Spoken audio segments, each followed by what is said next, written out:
Welcome to So You Want to Be a Geek, the podcast where we dive into the vibrant and ever-evolving world of geek culture. Whether you're a seasoned fan or just curious about what makes being a geek so special, join us as we explore everything from comics to movies, gaming, tech, sports, and everything in between. Each episode will bring you insights, interviews, and the latest news to fuel your passion and expand your horizon. So grab your favorite fandom and let's embark on this geeky adventure together. I'm Michael Canetti, and this is So You Want to Be a Geek. And this time, we are getting really geeky about comics, CGC, variant covers, foil covers, you name it. If you like comics, this is the episode for you.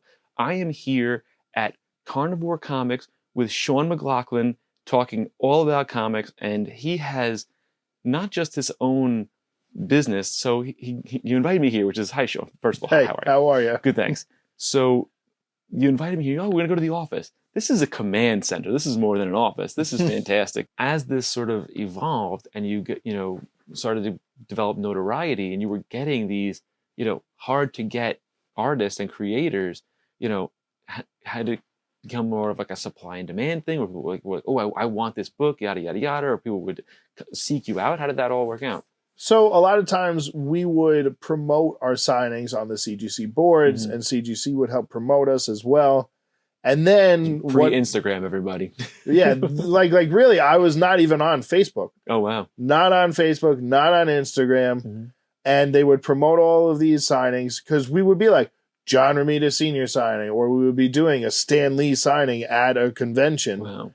And then, I mean, so many people get Amazing Spider-Man signed by Stan Lee. Yeah. If I'm right there going, hey, I can add on John Romita Sr. to your book for an extra $30 right here. Dude, and it just, doubles the value of that book, if not more. Just Herb Trimpe, Joe Sinnott, Jack Kirby's inker. No they all lived upstate. I drive upstate. Terry Austin, the famous X-Men inker. Yeah.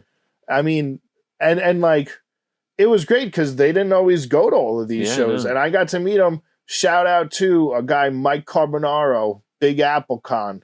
Okay, he would get all these old school legends. He's really like a New York character as far as cons go. You'll see him at There's some Hot real Flips. New York guys at Comic-Con, especially New York Comic-Con for sure. There's some real New York guys. You're like, and if you know what I mean, you're like, well, that's a real New Yorker. Right? And like just like my friends at Hot Flips, Jeff and Charles. Those are two great Long Island. Sure. And you know what? I don't do a lot of local shows. Because it's just like, I don't know, I'm older now, I'm a dad. Like, I don't like giving up weekend time or kid time, but I go for just their shows. I don't do any other local shows, but those guys have been in the industry making great bags and boards and like short boxes. And you don't know how many times I've gone to their warehouse where I've been in a pinch and been like, hey, I need this or this, and they're always there for me. So no, they're good dudes. They're some good friends. How did this sort of evolve into, having your own different companies and sort of springboarding that out into starting to get exclusive stuff? Okay, perfect. So, I mean, one thing how I've always had businesses in comics is that I evolve with comics. You always see what trends are happening and, the way money flows and what collectors are looking into. So eventually we did enough signings with Stan Lee and we started to do Todd McFarlane signings. So I got to meet a gentleman named Matt from Todd's side of the world, from Arizona. And me and my partner, Chris, we would go there.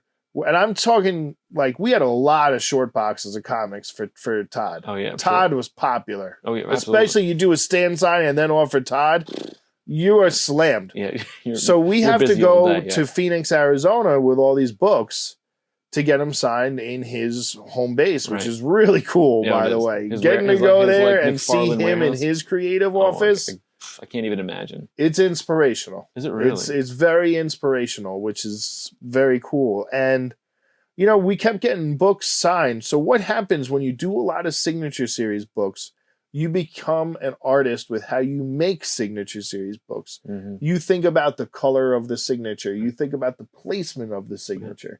A few experiences of that happen. New York Comic Con comes around. We know we're going to be at New York Comic Con, and we decide we're going to start our own business to make some exclusives. It's called Scorpion Comics. Okay. So the three of us make Scorpion comics.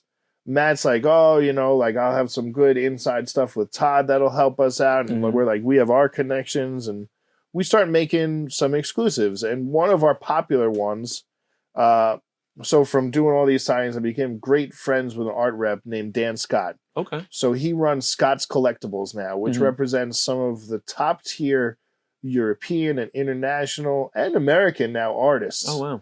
And there was an artist friend, Francesco Mattina, who was really hot at the time, and we got him to do a Venom cover. Oh, wow. We also had like a sketch cover? No, just like with Marvel Comics. Oh, okay. And we made it as a New York Comic Con exclusive. Oh, wow, that's awesome. So it was a big deal because we only had like a little 10x10 booth. Right. My booth, and then Scott's was right next to us, but they had Mattina there. So it was cool. So like people could buy the book from us, and then they could get Mattina to sign. And we're on the main floor of Comic Con. We're not in Artist Alley. Oh, no kidding. So then Matt, of course, he gets Todd to sit at our booth and hang out. Wow. So now Todd's at our booth doing a signing. People are buying Venom comics. We also created a Venom skyline. Oh, really? I don't know if you're aware of the Spider-Man skyline, but it was so important to CGC because what it was, it showed the whole skyline and it showed all the creators' names who had ever worked on Spider-Man in the skyline. No kidding. Which is great because now creators like it because it's recognition. Yeah. Fans love it because they can run around and get so many different people to sign one book. Yeah. So they already had one for Spider-Man, so we made one for Venom. Oh, wow. And that was another popular book. So Todd's at our booth watching a line, like they complained about our line, like blocking the Ford booth that year. It ran down the whole line. Heaven forbid. Yeah. And Todd's watching this. Then he talks to Mattina, and Mattina does an epic run on Spawn. Wow. And, Dan Scott and I are thrilled, and we were able to make a few other Spawn exclusives that became very famous because Spawn's got some of the most serious collectors out there than anyone. Spawn has absolutely obsessed fans. It's a thing. It's crazy. And Scorpion was a very popular company. It was around for about 5 years. Okay. And what I'm proud of is that I don't think that there's one former Scorpion Comics customer that can say like, oh, I didn't get my order, like they just closed up shop. We didn't do that. We properly winded down the company. And at the time, I wanted to make a business where I had no business partners. Okay. And that was called Carnivore Comics. Okay. And so now Carnivore Comics is about 3 or 4 years old. You started like basically the beginning of COVID. Yeah, right? So I started all over again right after COVID. I started all over again. And, now I'm a stay-at-home dad. I take care of my 2 sons. They're 10 and 8 years old. So, and they're just little nerds. So now we make Teenage Mutant Ninja Turtles. We make Transformers. Awesome. We make great DC. I have amazing people I work with at DC. Dude, and you've got some really nice DC covers. Oh boy, there's a couple right over there. They're just fantastic. I just have them hanging out. Dude, yeah, they're just fantastic, and but it speaks a lot to you as a person that people trust and they respect and they want to work with you because you're not doing this in a way, in my opinion, anyway, where you're doing this for the love of comics and for the love of the fandom as well. I feel like, and people want to be a part of that. So, in comics, if your reputation is everything. Oh, yeah. If your reputation gets ruined, it's very hard to come back or do anything. So the best way to not ruin your reputation is to be honest. Yeah. And that's it. Person. And you know what? It's like there are people who get into the comic industry and just see it as money. Oh yeah. And that'll lead them to make wrong decisions that'll ruin their reputation. I make books that don't succeed right away. Yeah. And sometimes I have books that'll sit around and I have to keep them around and I protect my market value too. And that's things, the thing about variants is they can change in price a lot too. Oh yeah. So, they're really meant as sort of a fun artist spotlight. Oftentimes a lot of variants, I look at them more as like an art piece sometimes. Yeah. It's a painting or it's an art and like, that's why I use I either have CGC stuff or there's another company I use called Comic Capsules, And I like them. They're fantastic. They're really nice guys. They've sent us some free stuff in the past, and they sponsor the show a little bit too.